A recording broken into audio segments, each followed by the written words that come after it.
আরেকজন ব্যক্তি ছিল যার নাম উতাইবা, এ আবুল আহাবেরই ছেলে। একদিন নবী সাল্লাল্লাহু আলাইহি ওয়াসাল্লামকে সে গিয়ে বলছে, ওয়ান নাজমি ইযা হাওয়া, এই সূরার এই প্রথম দিকের আয়াতগুলো আমি বিশ্বাস করি না।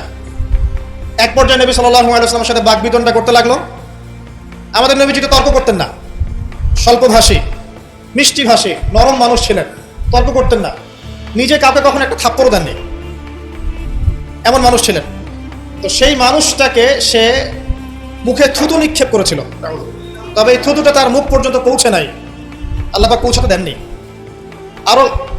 আরো কষ্ট দেওয়ার জন্য তার জামা টানা হেঁচড়া করছিল। আর রাহিকুল মাখতুম বইয়ের মধ্যেই আছে, পড়ে দেখবেন, আল্লামা সফিউর রহমান মোবারকপুরি রাহিমাহুল্লাহ রচিত আর রাহিকুল মাখতুম, যেটা 1187টা বা 85টা বইয়ের মধ্যে ফার্স্ট প্রাইজ পেয়েছে, প্রথম স্থান অধিকার করেছে এই বই। এখানেই লেখা আছে নবী সাল্লাল্লাহু আলাইহি ওয়াসাল্লাম কষ্ট পেয়েছিলেন। কষ্টে তখন তিনি বলেছেন আল্লাহর কাছে, ওই মুহূর্তে বলেছেন, আল্লাহ জাহান্নামে তোমার যে কুকুরগুলো আছে, জাহান্নামে কুকুর আছে আযাব দেওয়ার জন্য, এগুলোর মধ্যে একটা এর পিছনে আল্লাহ তুমি লেলিয়ে দিও। এটা বদদোয়া করেছেন নবী সাল্লাল্লাহু আলাইহি ওয়াসাল্লাম। আমাদের কিছু সুশীল আছে, তারা বলতে চায় যে নবী সাল্লাল্লাহু আলাইহি ওয়াসাল্লাম কখনো কটু ভাষা ব্যবহার করতেন না, কখনোই না।